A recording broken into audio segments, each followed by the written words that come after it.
Intercaste marriage को ना अभी भी कुछ फैमिलीज में ऐसे कहते हैं कि तुम्हें, मेरी मम्मी पापा कहते हैं तुम्हें हमारी लास्ट में से गुजरना पड़ेगा अगर तुमको उससे शादी करनी तो। जाना है तुझे, जाना है, जा चल जा, मेरी लास्ट पे उतर के जा जा। इतने अगेंस्ट रहते हैं। मतलब पहले ऐसा होता था कि सब कुछ चल जाएगा, लेकिन अगर कास्ट एक नहीं है तो शादी नहीं होगी। तो क्या हमारे शास्त्रों में, वेदों में इस चीज का वर्णन आता है कि किसी ने किसी से उस समय इंटरकास्ट मैरिज करी थी? कास्टिज्म होता है और ब्लड में होता है, लेकिन अब ये डिपेंड करता है कि कौन सा कास्ट किस कास्ट से शादी कर सकता है। यहाँ पर आता है कि अगर कोई ब्राह्मण कन्या है तो ब्राह्मण को पात्रता प्राप्त है दान ग्रहण करने का, लेकिन अगर ब्राह्मण दान दे करके यानी अपनी कन्या दान को देता है तो जो कन्या को ग्रहण करता है उसके पैर छूने पड़ते हैं। कन्या ग्रहण दान के समय एक संस्कार होता है, पैर छूने पड़ते हैं दूल्हे के या फिर दूल्हे के पिता के। अब सोचिए ज़रा कि ब्राह्मण का पिता कन्या दान कर रहा है और उसके पीछे पिता ने हो सकता है जॉब कर लिया, मॉडर्न काम कर लिया, दादा ने मॉडर्न काम कर लिया, लेकिन परदादा ने तो पूरी साधनाएं करी थी। उतनी सारी जो साधनाओं का बल है, तपोबल है, वो सारा बल उनके हाथ के अग्रभाग में उपस्थित है। और उस अग्रभाग से जैसे ही उस व्यक्ति का चरण वो छू देंगे तो वो व्यक्ति का सारा पुण्य तुरंत नष्ट हो जाएगा, जिस भी व्यक्ति का। तो उसके कारण जिस भी खानदान में ब्राह्मण की कन्या जाएगी उस खानदान का वहीं से पतन शुरू हो जाएगा और एक दो पीढ़ी होते होते उस खानदान का कोई उत्तराधिकारी नहीं बचेगा। तो ये पहला चीज़ है कि इंटरकास्ट इस फ्लो में नहीं जा सकता। लेकिन जहाँ पर बात करी जाए कि अगर कोई कन्या है, जैसे मान लीजिए कि क्षत्रिय कन्या है और क्षत्रिय कन्या का ब्राह्मण में विवाह हुआ है, इतिहास है।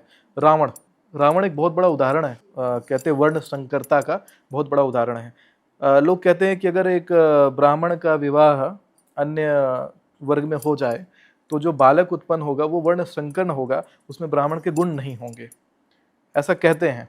लेकिन जब रामायण की बात करी जाती है तो भगवान राम जी को जब स्थापना करनी थी रामेश्वरम शिवलिंग की, तब जामवंत जी से जब पूछा गया कि सबसे श्रेष्ठ ब्राह्मण पूरे पृथ्वी पर कौन है, तो उन्होंने कहा इस भूमंडल में सबसे श्रेष्ठ ब्राह्मण केवल रावण है।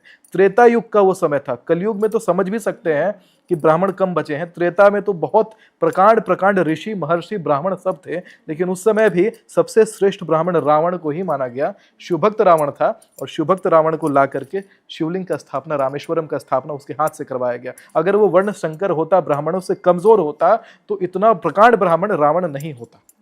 दूसरा पॉइंट ये भी रहा है कि मत्स्यगंधा से जो पुत्र उत्पन्न हुआ था वही पुत्र बाद में वेद व्यास बनते हैं, जिन्होंने महाभारत का महाकाव्य का रचना किया।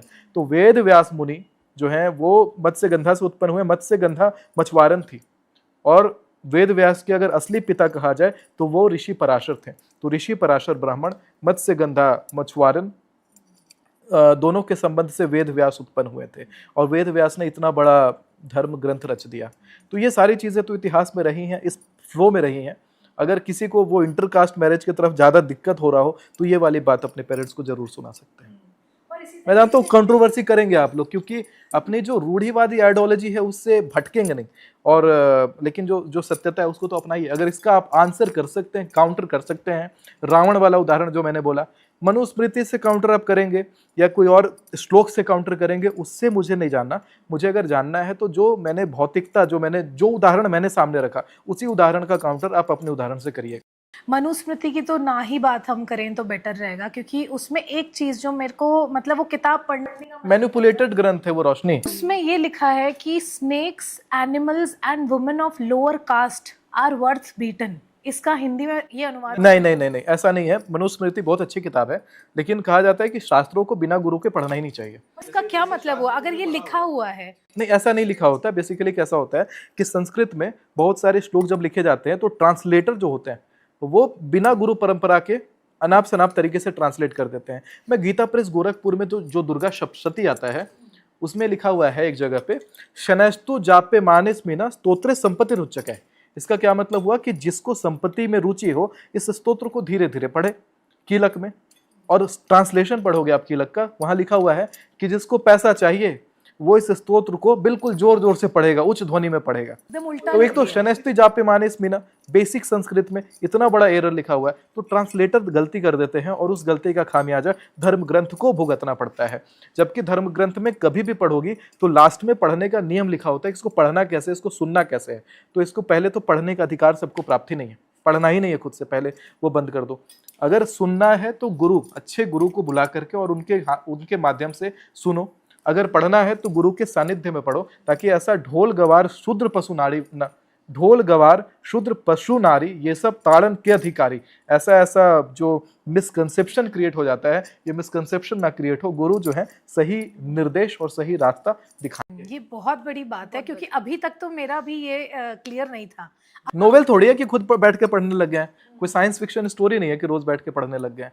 गुरु बताएंगे तभी पढ़ना है, क्योंकि पता है ना कि कनक का मतलब सोना भी होता है, कनक का मतलब धतुरा भी होता है। अब कहीं लिखा गया है कि स्वर्ण भस्म खाना है और वहां पे धतुरा जला के खा लो तो पागल हो जाओ, इतना बड़ा डिफरेंस है।